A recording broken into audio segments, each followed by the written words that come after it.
A Conferência Episcopal Portuguesa decidiu criar uma comissão independente para o estudo dos abusos sexuais de crianças na Igreja Católica em Portugal, na Assembleia Plenária de novembro de 2021.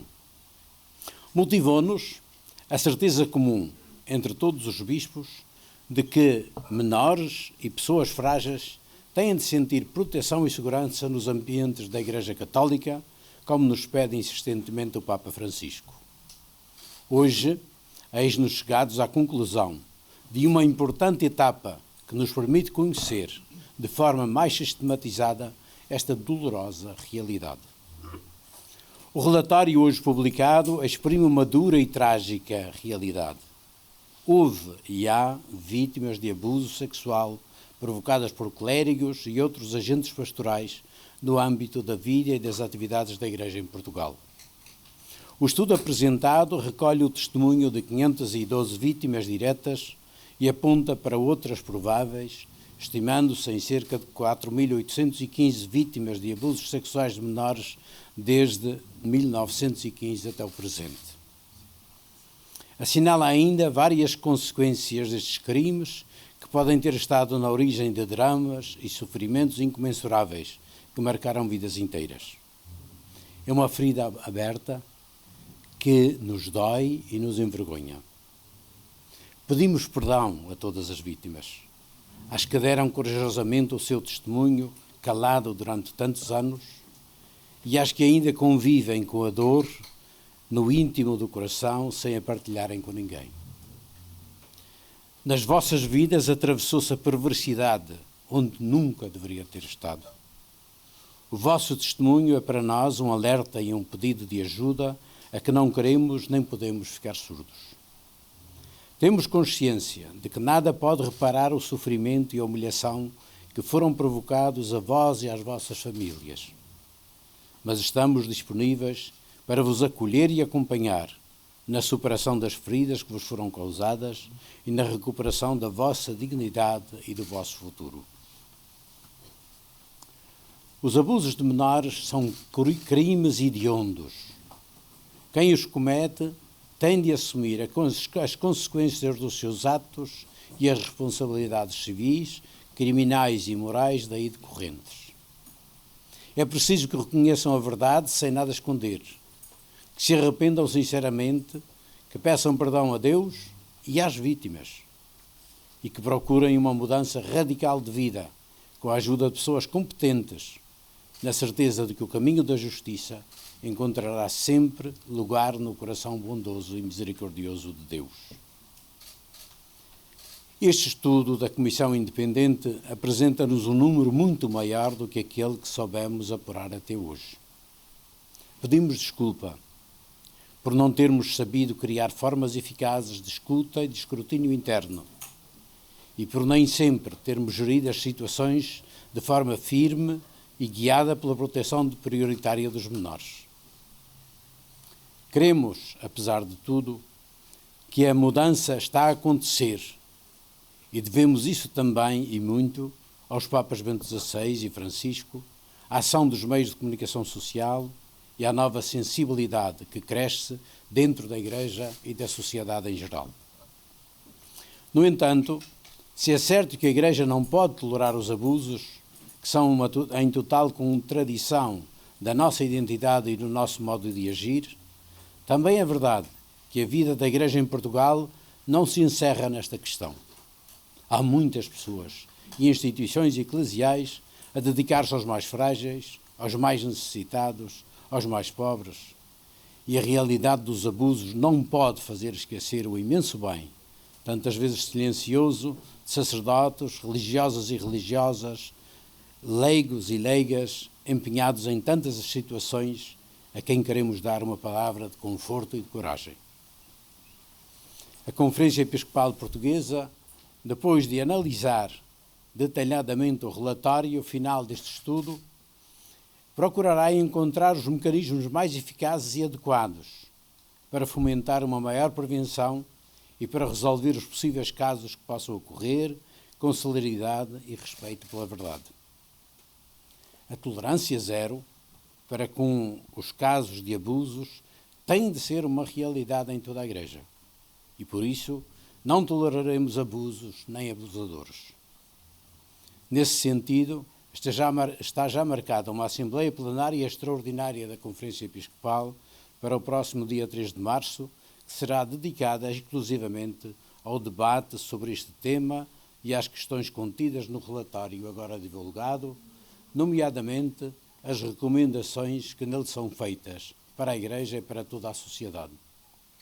Nessa altura, será possível já apontar algumas medidas concretas a desenvolver. Gostaria, ao terminar, de dirigir uma palavra muito especial ao Dr. Pedro Strecht, que aceitou o nosso convite e desafio para coordenar este estudo. A ele e à sua equipa, que ele constituía de forma totalmente livre e autónoma, agradeço o trabalho desenvolvido ao longo do último ano. A vossa competência, dedicação e profissionalismo permitiram que, dentro do prazo previsto, chegássemos hoje a um conhecimento mais concreto da verdade histórica dos abusos sexuais de menores no seio da Igreja em Portugal. Da parte da Conferência Episcopal Portuguesa, no absoluto respeito pela independência necessária a todo o processo, procuramos assegurar todas as condições materiais e disponibilizamos todos os meios e fontes de investigação para que o trabalho decorresse em conformidade com as necessidades da Comissão Independente. Este é, pois, um trabalho técnico fundamental que nos ajudará a definir com maior rigor uma estratégia para o futuro que procure impedir a repetição de quaisquer tipos de abusos, complementando com a ação que já tem vindo a ser desenvolvida pelas Comissões Diocesanas de Proteção de Menores e Pessoas Vulneráveis e pela equipa de coordenação nacional destas comissões.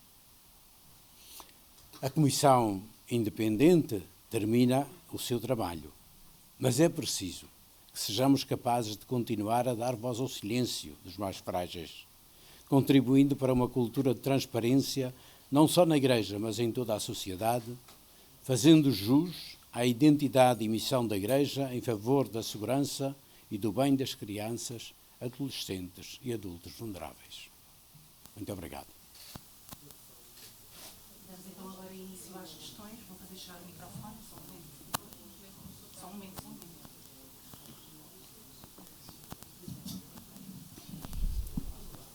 Boa tarde, Dom José. Esta manhã a Comissão foi perentória quando afirmou que há padres agressores que estão no ativo.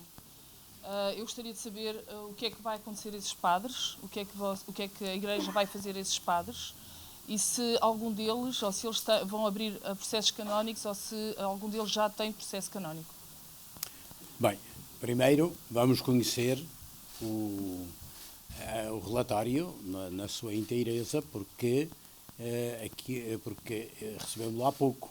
Portanto, foi entregue ontem à noite. Fizemos uma leitura em diagonal, mas não permite fazer isso. Além disso, como o Dr. Strecht também sublinhou, o relatório que nós recebemos foi aquele que está disponível, deve estar disponível, era previsto desde as 3 desta tarde, e, portanto, não contém nomes. Portanto, não podemos... Pois, vão nós temos protocolos para isso, portanto, se há uma denúncia, essa denúncia é muito clara. O Bispo deve fazer uma investigação sumária para verificar a plausibilidade deste processo e depois nem sequer é o Bispo que age, porque esses casos são enviados para a Santa Sé, que tem mecanismos próprios para isso. E depois de lá vem aquilo que se vai dar. Além disso, não esqueçamos que esses dados também serão enviados ao Ministério Público e, portanto, do ponto de vista civil, serão tratados convenientemente, segundo os protocolos que a própria Igreja estabeleceu para isso, da nossa parte. Vamos colocar uma questão. Dom José Ornelas, falámos de abusadores, mas pergunto que consequências estão previstas para os bispos suspeitos de ocultação ou de encobrimento, nestes casos, pode a expulsão, por exemplo, a expulsão da instituição estar em causa? O que, primeiro, de novo, a questão que está aí, em qualquer caso, casos individuais, nós não temos, para já, acesso a eles. Portanto, a primeira, não antecipo cenários sem saber de que é que se está a tratar. E é evidente que temos também por aí temos aquilo que vale para os abusadores, vale para todo aquilo em que está as novas disposições do direito canónico que são aplicáveis a quem quer que tenha ido contra aquilo que é previsto no tratamento destas questões. A questão da ocultação também, e aliás esta manhã isso também foi lá tratado, a questão da ocultação é uma questão que também tem de se colocar no seu próprio contexto, naquilo que se sabia. Lembrem-se que esta manhã um dos dados que me impressionou foi precisamente que 77% das pessoas que depuseram diante da Comissão não comunicaram às entidades diocesanas. Portanto, é preciso que cada caso, aqui já não estamos a tratar, veja, e isso foi sublinhado também esta manhã, a Comissão não fez um projeto de investigação, nem criminal, nem de outro género, fizeram um estudo. Aqui os elementos que foram encontrados são publicados agora.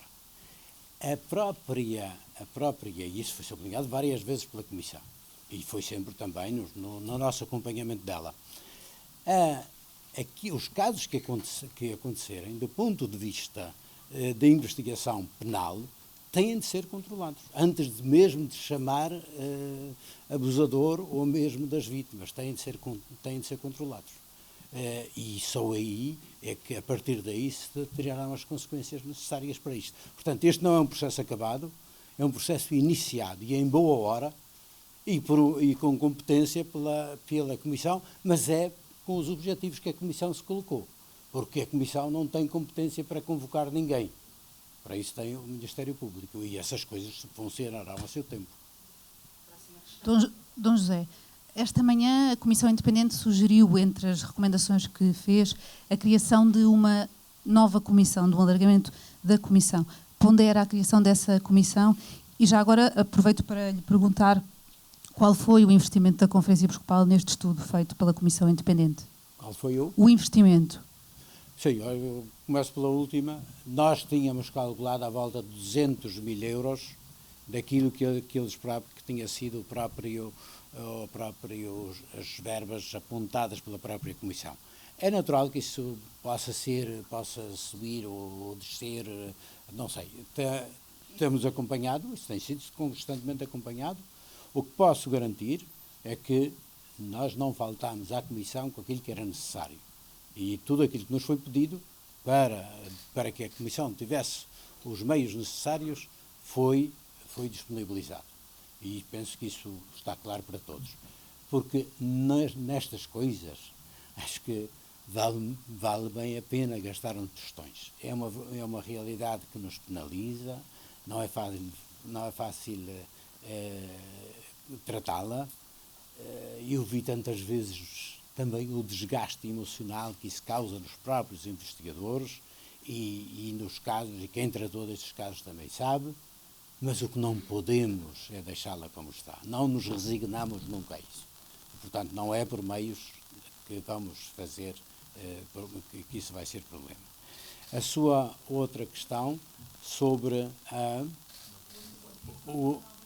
da criação de comissões. Eu, como digo, nós temos feito um caminho sinodal, diz-hoje, e colegial no seio da Conferência Episcopal. Estas coisas vão ser certamente analisadas. Temos várias perspectivas que temos de estudar. Uma coisa é certa, nós temos no terreno comissões diocesanas e a coordenação nacional destas comissões, o grupo de coordenação. Isto é o mais natural. Certamente que eles vão entrar em ação de uma forma nova, porque esta comissão foi uma comissão ad hoc com uma tarefa específica. Ela termina agora a sua função, não se esgota aqui os resultados daquilo que foi investigado, mas isto tem de ter sequências. E sem dúvida que estas comissões vão ter um papel protagonista. Agora, isto no que diz respeito à prevenção, à formação, ao acompanhamento mesmo de pessoas que precisem de ajuda psicológica, etc. Mas, além disso, há outras instituições neste país com as quais, eventualmente, vamos ter também de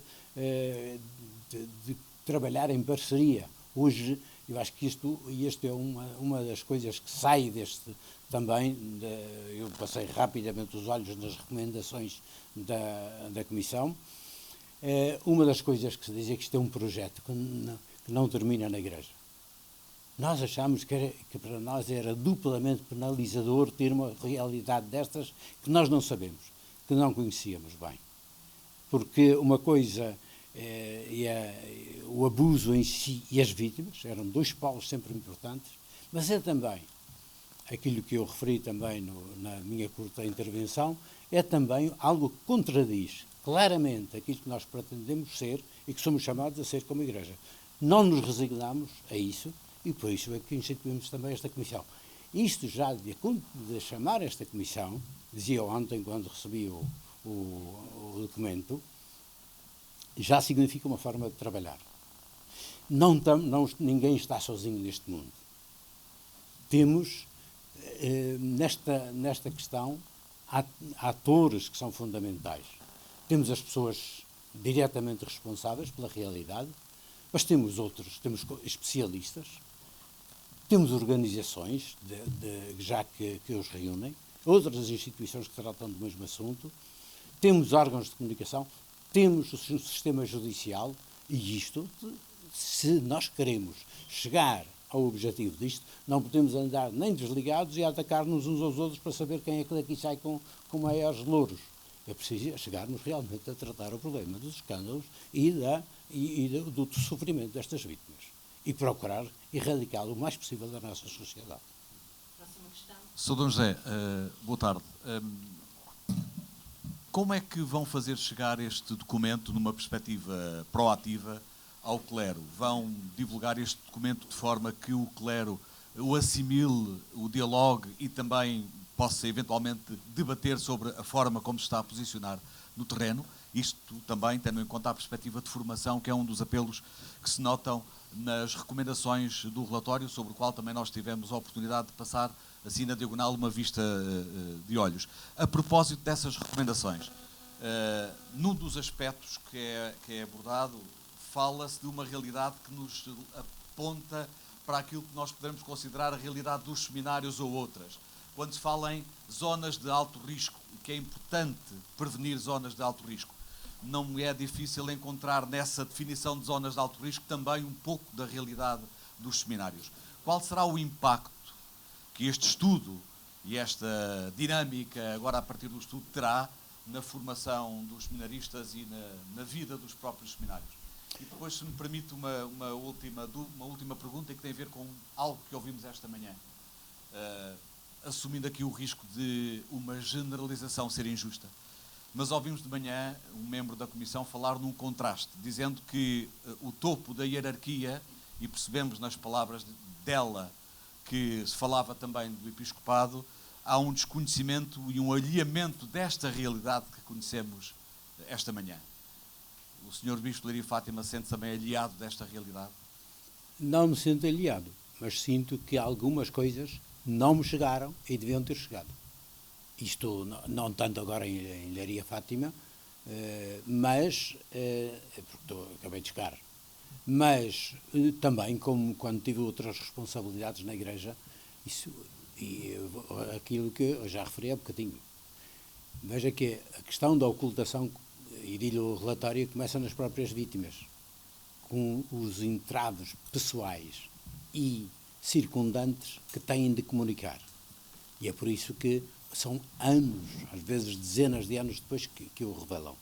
Segundo, o envolvimento da comunidade. Na Igreja também é assim. Esses entraves funcionam também.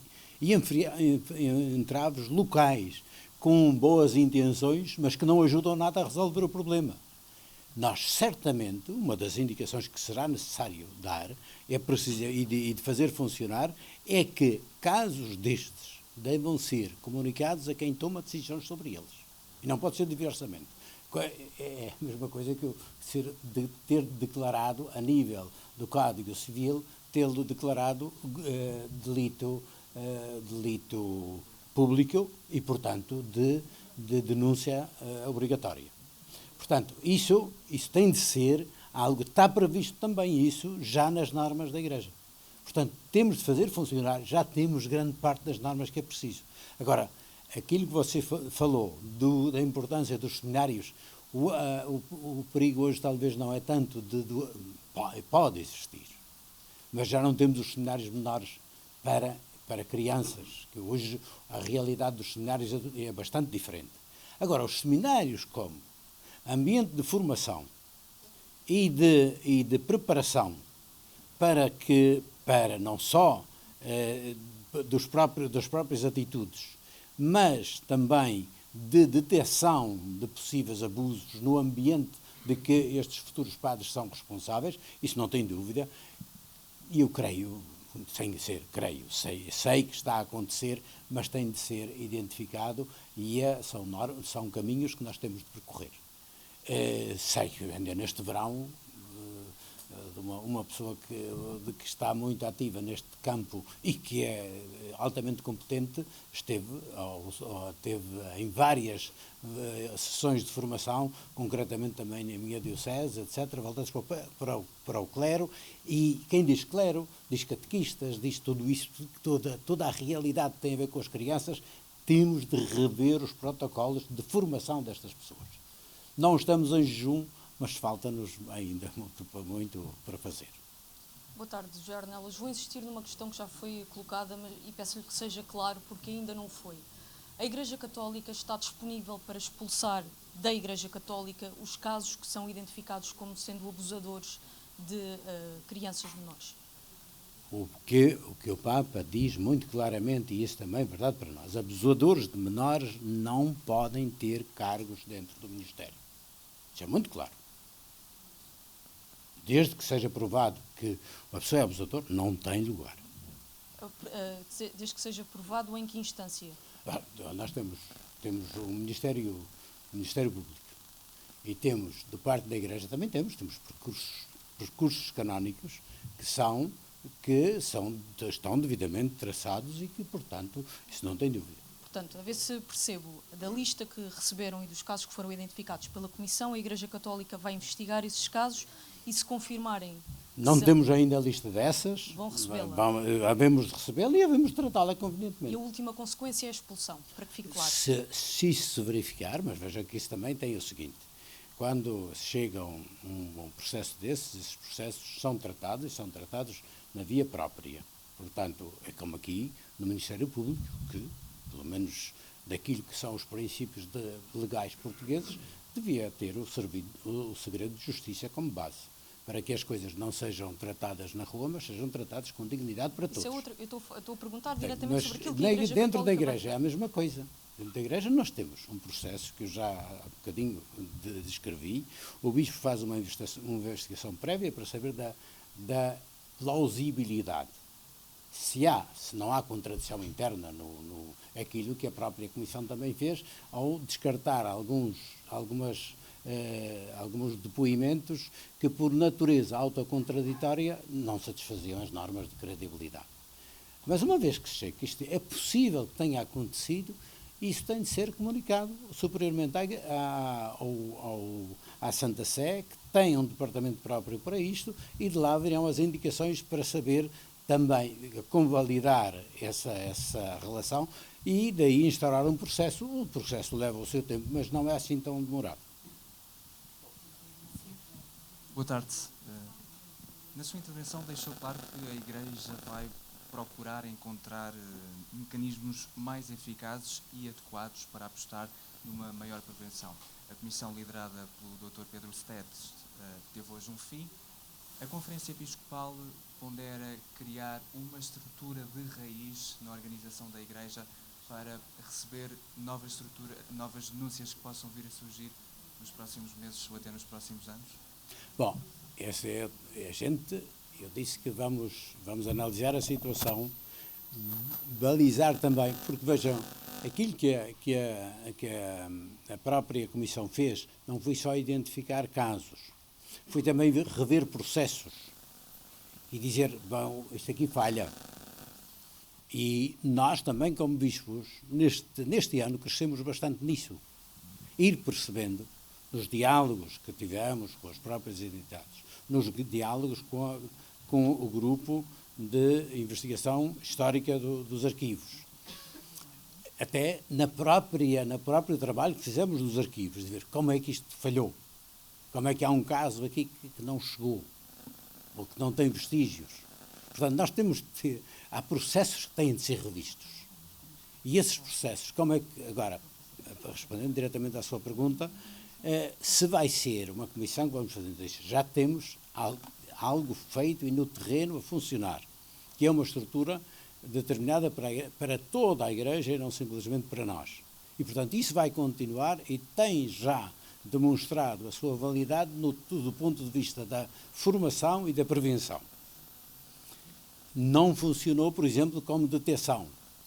Para essa ser ponto de escuta, naturalmente que as melhores formas de fazer terão de ser estudadas, não deste momento, por isso que vamos ter uma primeira reunião, primeiro do Conselho Permanente e depois da Conferência Episcopal no seu todo, para darmos orientações claras sobre isto.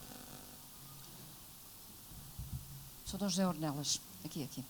A minha pergunta tem a ver com o seguinte: hoje, na apresentação do relatório, uma das intervenientes, nomeadamente a socióloga, demonstrava o seu espanto ao saber que alguns elementos da hierarquia da Igreja estavam preocupados com a repercussão pública deste relatório, e nomeadamente daquilo que ele ia divulgar relativamente aos abusos sexuais de crianças, na opinião pública, num ano em que se prepara a vinda do Papa e a Jornada Mundial da Juventude. E ela fazia uma sugestão, não está nas recomendações que vos foram entregues por escrito, mas ela fazia uma sugestão que era a de integrar este tema e discuti-lo com os jovens que vêm a Portugal e vão ser, de acordo com as estimativas, aos milhares. A pergunta é: a percepção pública da Igreja relativamente a estes casos é importante e vai ser por vós, a hierarquia da Igreja, trabalhada, ou estão disponíveis para integrar este tema nas Jornadas Mundiais da Juventude e discuti-lo com os jovens e publicamente? Eu acho que hoje não se faz nenhum evento para jovens e adolescentes sem que esta dimensão esteja presente. E, quando sei, está bem presente. Na organização de tudo. A questão da imagem tem uma dupla função. Eu não vivo para a imagem. Para fazer um teatrinho, não me punha com este trabalho todo. Nem nós. Nenhum de nós. Sim, que as pessoas têm da Igreja Católica, sendo que sim, Portugal, país católico, depende ainda em muito das instituições da Igreja. Sim, mas... Não era a imagem no sentido sim, mas a imagem e dizer que isto cai como um anado em pano limpo. Nós temos noção, como Igreja, que nós somos uma Igreja que comete e certamente cometerá erros. Eu não posso garantir que daqui a amanhã não vai haver mais um caso gostaria muito de poder dizer, mas não digo. Não posso dizer. O que posso dizer é que nós temos uma consciência diferente hoje. Por isto, veja que também para nós não foi fácil passar por esse caminho, mas passámos-lo, porque é preciso. É fundamental que a verdade seja verdade, porque isso é aquilo que dá segurança ao nosso agir.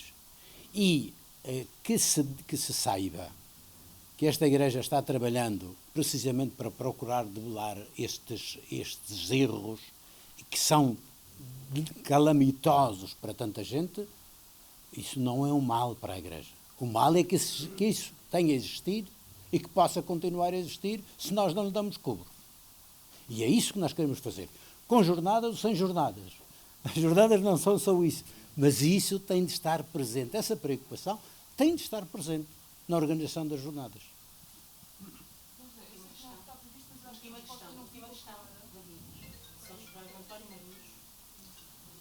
Sr. Dom José,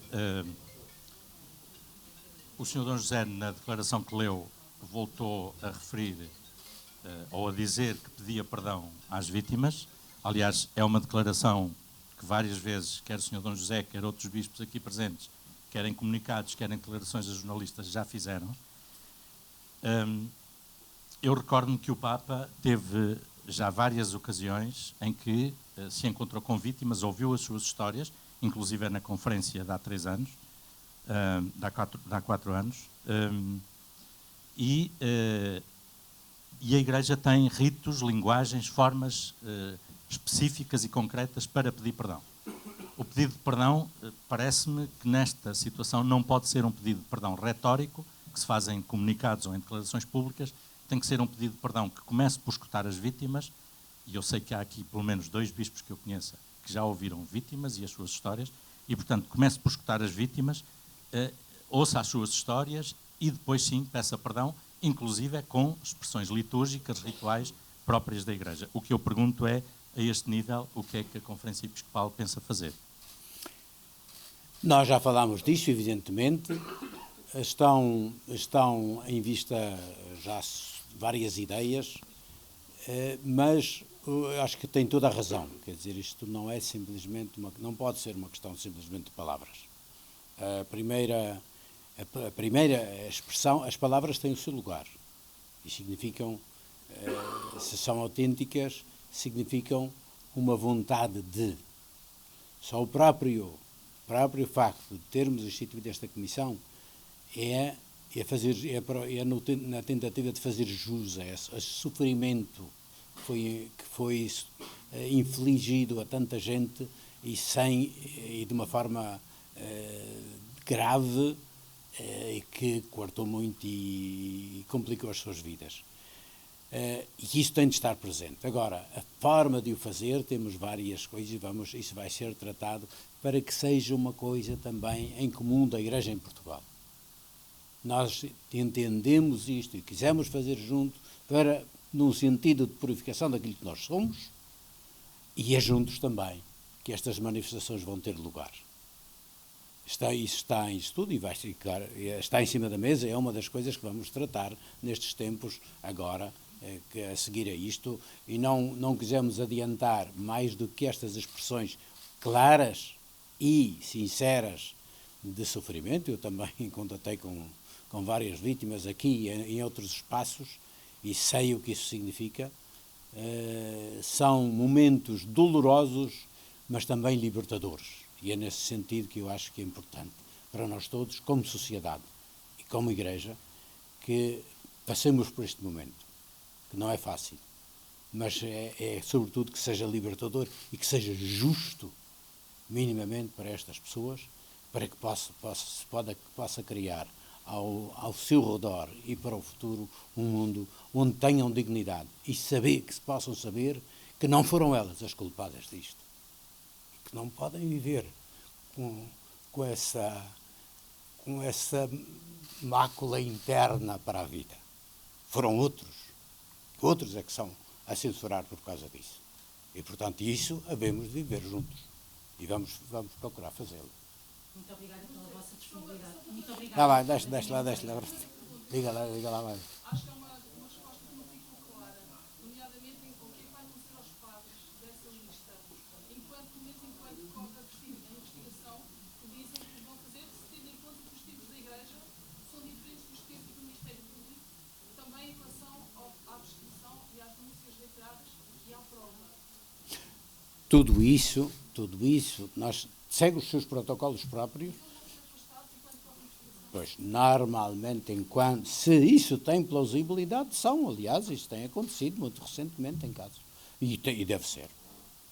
Mas desde que haja plausibilidade de que isso possa ter acontecido. Normalmente, e essas coisas são consoante a gravidade, mas cada caso é um caso. E além disso, quando isso vem a público, e espero que seja mantido aquilo que é, para não também não andarmos à caça de bruxas, de saber para que as pessoas que realmente cometeram crimes sejam punidas pelos crimes que fizeram. Mas isso tem de seguir os seus protocolos próprios de justiça, como é. Essa lista que vai receber já não vai mostrar plausibilidade. A lista que vai receber já não vai mostrar plausibilidade. Pode sim ou não, a própria Comissão o diz. Quer dizer, isto não são uma lista de acusados, isto são listas de depoimentos. Alguns, vejam, uma grande parte deles são de denúncias de pessoas que não se identificam como tal. Não se identificando, não pode haver processo. Se não há um acusador identificado, não pode haver processo. Eu não posso, isso tem as suas normas, não é? Bom, muito obrigado a todos. Muito obrigado.